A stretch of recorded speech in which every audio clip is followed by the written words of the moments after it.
Australia has towns that officially do not exist anymore. Search a government map for Wittenoom, Western Australia, and the name is simply gone. It was deleted because breathing there can kill you. And Wittenoom is not the only place this country has taken off the map. Some are sitting under 70 meters of water.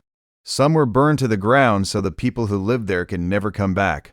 Some you can go to prison for photographing. These are 20 places in Australia that were deleted from Google Maps. Number 20. Cook. Cook sits on the Nullarbor Plain in South Australia, about 100 kilometers north of the Eyre Highway down an unsealed road. Population 4. Google will put a marker there. What the marker cannot tell you is that this was a functioning town with more than 50 railway workers and their families living in it. Cook was built in 1917 when the Trans-Australian Railway opened, and named after former Prime Minister Joseph Cook. It had a general store, a swimming pool, a golf course, a primary school, and a hospital. The Bishop Kirkby Memorial Hospital went up after Sydney's Archbishop advertised for a doctor in 1932. He admitted the salary was poor. He promised the successful applicant an aeroplane. Supplies came once a week on the tea and sugar train. Then the railways were privatized, maintenance was centralized elsewhere, and the town emptied out. The hospital closed. Hand-painted signs still stand in the dust reading, "If you're a crook, come to Cook, and our hospital needs your help. Get sick." There is no fuel and no services, so anyone driving in carries everything. The Indian Pacific still stops here to refuel. Passengers get out, stretch their legs, and photograph a town with nobody left in it. Number 19. The Uluru Summit. Uluru is in the Northern Territory, about 450 kilometers southwest of Alice Springs, and it is one of the most photographed objects in Australia. The climb closed on the 26th of October 2019. The anniversary of the day ownership was handed back to the Anangu in 1985. But for almost a year after that, you could still walk it. Google Street View held user uploaded 360-degree images taken from the top, and anyone with a browser could stand on the summit and look out over the desert. The Anangu had asked people not to climb for decades. Signs at the base said so plainly. Tens of thousands ignored them every year. In September 2020, Parks Australia formally asked Google to take the summit imagery down, citing the wishes of the traditional owners and the park's own photography guidelines. Some of the images showed people celebrating at the top. Google removed them. Open Street View at Uluru today, and the road around the base is fully mapped, and the climb route stops at the bottom of the rock. You can still fly a virtual camera over it. You cannot stand on it. The physical ban and the digital one finally match. Number 18. Coober Pedy. Coober Pedy is on the Stuart Highway in South Australia, roughly 850 kilometers north of Adelaide. Satellite imagery shows corrugated iron, dirt roads, and thousands of pale mounds of rubble. It looks like a small, ugly mining settlement. What the satellite cannot see is that more than half the town is underneath it. Opal was found here in 1915. Returning First World War veterans who knew about dugouts from the Western Front started cutting homes into the sandstone hillsides. 3 meters down, the temperature holds around 23 degrees all year, while the surface pushes past 45. So people kept digging. There are underground bedrooms, kitchens, swimming pools, a bookshop, a hotel, and Serbian Orthodox, Catholic, and Anglican churches, all carved into rock. Some houses are extensions of old mines, and residents have turned up opal while enlarging a bedroom. There are more than 250,000 mine shaft entrances scattered around the surrounding fields. Visitors are told not to walk backwards while taking photographs because people have reversed into open shafts. Around 70% of the world's gem-quality opal comes out of here. Google can show you the holes. It cannot show you the town living inside them. Number 17. Old Tallangatta. Old Tallangatta is in northeast Victoria, at the upper end of the Mitta arm of Lake Hume, about 372 kilometers from Melbourne. On the map, it is water. In 1956, the entire town was picked up and moved 8 kilometers west so the Hume Dam could be raised, lifting the lake by 9 meters. More than 900 residents went with it. 2 hotels, 4 petrol stations, 4 churches, the shops and the businesses were jacked up onto trucks and driven to a new site called Bolga. The first house was lifted in late 1954. A worker named Bobby Burt rode on the roofs with a long stick, lifting the electrical cables clear as the houses passed underneath. The relocation was finished on the 29th of June, 1956. Jock Kavanagh, born in the old Tallangatta Hospital, is in his 80s and still lives in the family house that was moved. When Lake Hume drops, the old town comes back. Curbs, the street grid, house foundations, and fence lines, all of it laid out in dried mud. The new town is signposted as the town that moved. The old one is still down there whenever the water allows it. Number 16, Cossack. Cossack sits at the mouth of the Harding River in the Pilbara, 1,480 kilometers north of Perth and 15 kilometers from Roebourne. The Ngarluma people know the place as Bajinherba and have been here for tens of thousands of years. Google will show you a handful of stone buildings on a tidal flat, reached by one causeway built in the 1870s. What it cannot show you is that this was the first port in Western Australia's northwest, and the birthplace of the state's pearling industry. By the 1870s, up to 80 pearling luggers worked out of here. The town had quarters known as Chinatown, Japtown, and Malaytown, each with its own shops, tailors, bathhouses, and brothels. Buildings were chained to the ground with ship's chains as an early attempt at cyclone-proofing. It did not always work. A cyclone in 1881 tore through the town and either sank or beached every pearling vessel operating from it. In 1886, the fleet moved to Broome. The harbor silted up, the jetty at Point Sampson opened, and the municipality was dissolved in 1910. The last residents left around 1950. 8 bluestone buildings survive, restored, and empty on a shoreline that outlived the town. Number 15, Big Bell. Big Bell is in the Murchison region of Western Australia, about 30 kilometers southwest of Kew and 620 kilometers north of Perth. Its official population is 0. Satellite imagery still shows the street grid clearly, dirt tracks running in neat parallel rows, because the roads outlasted everything built along them. The town was gazetted in 1936 to serve the Big Bell gold mine, and a railway was run out from Kew the same year. At its peak, about 850 people lived here, with a hospital, a picture theater, shops, betting shops, a Catholic church, and a post office. The Big Bell Hotel opened in 1937. 2 stories of red brick and full Art Deco, with what was reputed to be the longest bar in Australia. Between 1937 and 1955, the mine put through 5.6 million tons of ore for 730,000 ounces of gold. Then it closed. The railway was formally discontinued on the last day of 1955. The buildings were sold off, dismantled, or simply left. Today, the hotel is a roofless shell with the remains of that bar scattered across the floor, and the church walls are still standing. Everything else is slabs, bricks, and spinifex growing over a suburb. Number 14, Gwalia. Gwalia is 4 kilometers south of Leonora in Western Australia's northern goldfields, about 230 kilometers north of Kalgoorlie. The Sons of Gwalia mine opened in 1897, and its first manager was a 23-year-old American engineer named Herbert Hoover, who went on to become the 31st President of the United States. He designed the mine manager's house on the hill above the town. By 1902, the mine employed nearly 900 men. Gwalia peaked at around 1,200 people, with a state hotel, a school, and rows of cottages built from corrugated iron, timber, and hessian. On the 28th of December 1963, days after Christmas, the mine closed and put 250 men out of work. Trains were sent from Kalgoorlie to help people leave. Most took only what they could carry. In under 3 weeks, the population fell from 1,200 to 40. Across 65 years, the mine had produced 78 tons of gold.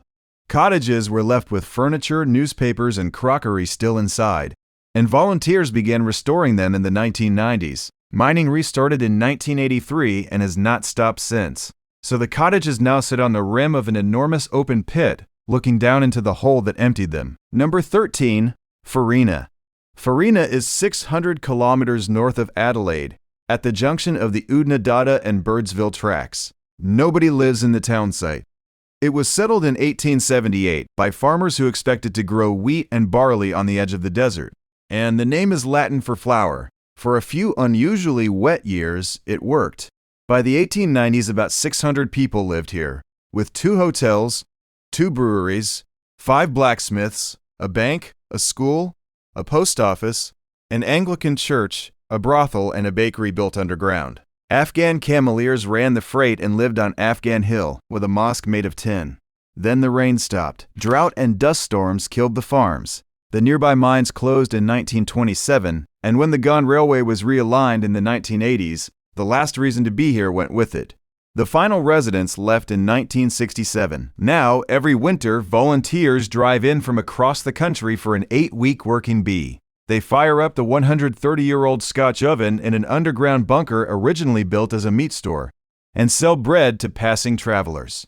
Around 20,000 people a year stop for a loaf in a town with no population. Number 12. Kiandra. Kiandra is on the Snowy Mountains Highway inside Kosciuszko National Park, at about 1,400 meters above sea level. There's a name on the map, a car park, and a walking loop. Gold was found here in November 1859 by the Pollock brothers, and by March 1860 as many as 10,000 people had arrived. A 9-kilogram nugget came out of the ground under New Chum Hill. 14 pubs, dozens of stores, bakers, butchers, and blacksmiths went up in timber and canvas. The government expected 40,000 miners by spring and built a post and telegraph office and a line from Gundagai to meet them. The miners never came. The winter did. Within 18 months, only a few hundred people were left, making this the shortest, highest, and coldest gold rush in Australian history. What survived it was stranger. In 1861, Norwegian miners cut skis from fence palings to get around in the snow, and Kiandra became the birthplace of Australian skiing. Around 700 Chinese miners worked the field and built 3 Mile Dam in 1882, which still supplies snowmaking water today. The heritage buildings were badly burnt and remain closed. The ski slopes outlived the town completely. Number 11. Naval Communications Station Harold E. Holt. This one is on the northwest cape of Western Australia, a few kilometers north of Exmouth, and you cannot miss it from the ground. 13 steel towers stand in 2 concentric rings, with hundreds of tons of wire strung between them, covering more than 400 hectares. The tower in the middle is called Tower Zero. It is 387 meters tall, and it is still the tallest structure in Australia. Buried under the array is 386 kilometers of bare copper. Satellite imagery shows the geometry perfectly and tells you nothing. The station transmits at 19.8 kHz on a megawatt of power because very low frequency is one of the few things that will travel through seawater. Its job is to talk to submerged submarines across the Indian and Pacific Oceans. It was commissioned on the 16th of September 1967 and renamed 2 years later after Prime Minister Harold Holt, who vanished while swimming 3 months after it opened. The town of Exmouth was built from nothing to house American Navy families. In 1992, the United States handed command to the Royal Australian Navy. You can drive to the fence, look straight up, and learn absolutely nothing. If you're enjoying the video so far, then make sure to like and subscribe to the channel. Number 10. The Woomera Prohibited Area. The Woomera Prohibited Area covers 122,000 square kilometers of central South Australia, beginning about 450 kilometers northwest of Adelaide. That is roughly the size of England. It is the largest land-based weapons testing range in the world, and at its peak, it covered 270,000 square kilometers. It was created in 1947 under the Anglo-Australian Joint Project so Britain could test long-range weapons somewhere the government considered empty. It was not empty. The range crosses the traditional lands of 6 Aboriginal groups. More than 1,000 rockets have been launched from here, and by the 1960s, Woomera was second only to Cape Canaveral for space launch activity. 9 nuclear devices were detonated inside its boundaries. Woomera Village held around 7,000 people in the mid-1960s. The airspace above the range is restricted, and public access on the ground is prohibited except for the village and the Stewart Highway that cuts through it. Google will render the entire area for you in plain satellite color. Scrub, salt lakes, dirt tracks. What it will not show you is the unrecovered ordnance, the impact zones, and the debris fields spread across an area you could lose a country in. Number 9. Pine Gap. Pine Gap is 18 kilometers southwest of Alice Springs, tucked into a valley in the McDonnell Ranges. Australia and the United States signed the treaty in 1966, and the base was running by 1970. It was announced to the public as a space research facility. It was actually a Central Intelligence Agency ground station for signals intelligence satellites, and for years even the Australian Prime Minister was not told what happened inside it. It was officially renamed the Joint Defence Facility Pine Gap in 1988. There are now 38 radomes on the site, white domes housing satellite dishes, and more than 800 people work there. Australian personnel with full site access are still barred from the National Security Agency's cryptology room. Here's the strange part. Google Maps will show you Pine Gap in high resolution. You can sit at home and count the domes, because the Australian government decided years ago that satellite imagery of sensitive sites posed little real risk. What is prohibited is you. The perimeter signs read no trespassing, no photography, no firearms, and people who have crossed that fence have been prosecuted under Commonwealth defense law. The airspace above it is closed. Number 8. Rum Jungle. Rum Jungle is 105 kilometers south of Darwin and 6 kilometers north of Batchelor. From above it looks like scrubland with a few pale scars and some unusually blue water. It was Australia's first large-scale uranium mine, running from 1954 to 1971, and what it produced fed the British and American nuclear weapons programs. There was no serious rehabilitation when it closed. Tailings washed into the east branch of the Finniss River every wet season for nearly 30 years. Around 640,000 tons of waste ended up in the system, affecting roughly 100 square kilometers of floodplain.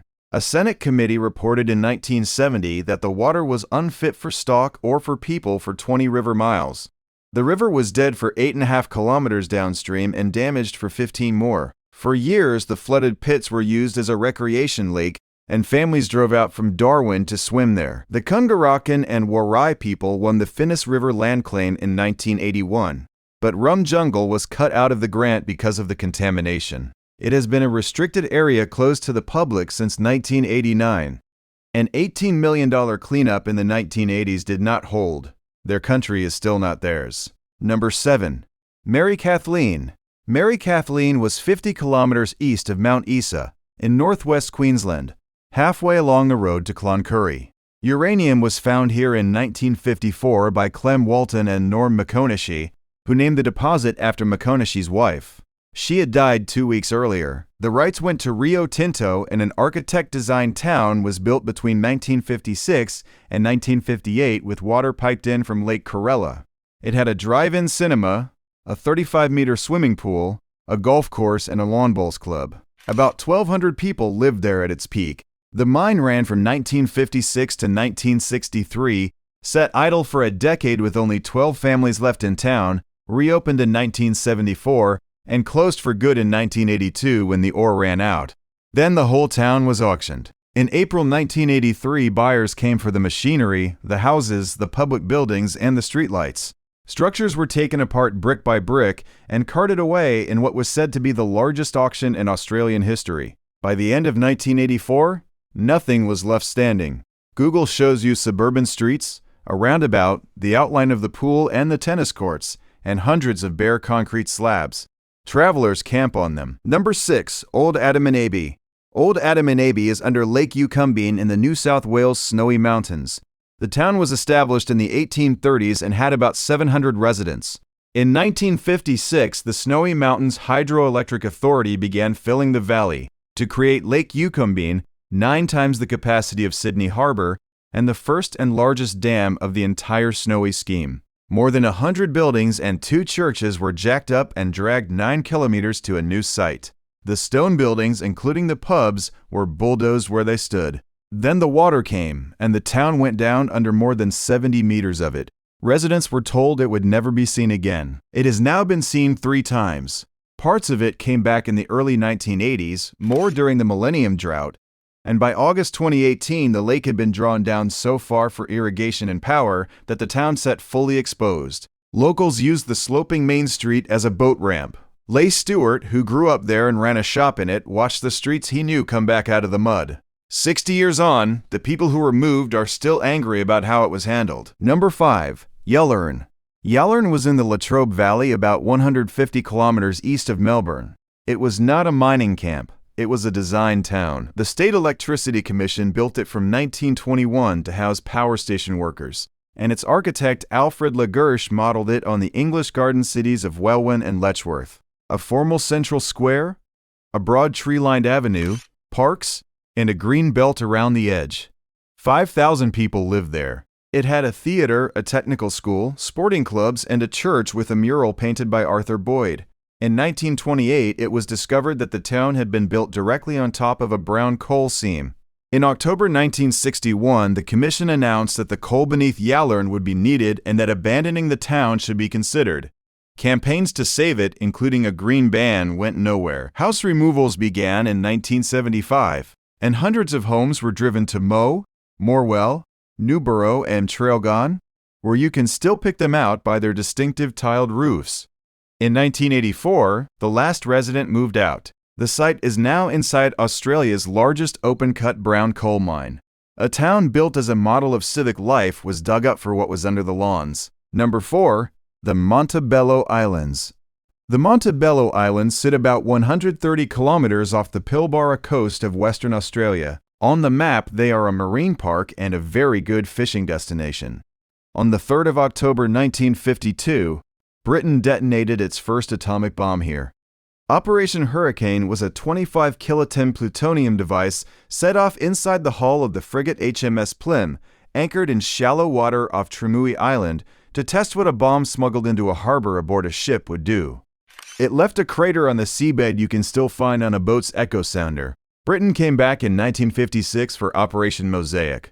The second device, G2, was fired on the 19th of June with a yield of 98 kilotons, the largest nuclear explosion ever conducted in Australia. That figure broke an assurance the British Prime Minister had personally given Robert Menzies, and the real number was kept secret until 1984. Fallout drifted over the mainland. You can visit today by boat with no facilities and no shelter. The official advice is to spend no more than 1 hour a day at the ground zero sites on Trimui and Alpha Islands, not to disturb the soil and not to pick anything up. Number 3. Maralinga.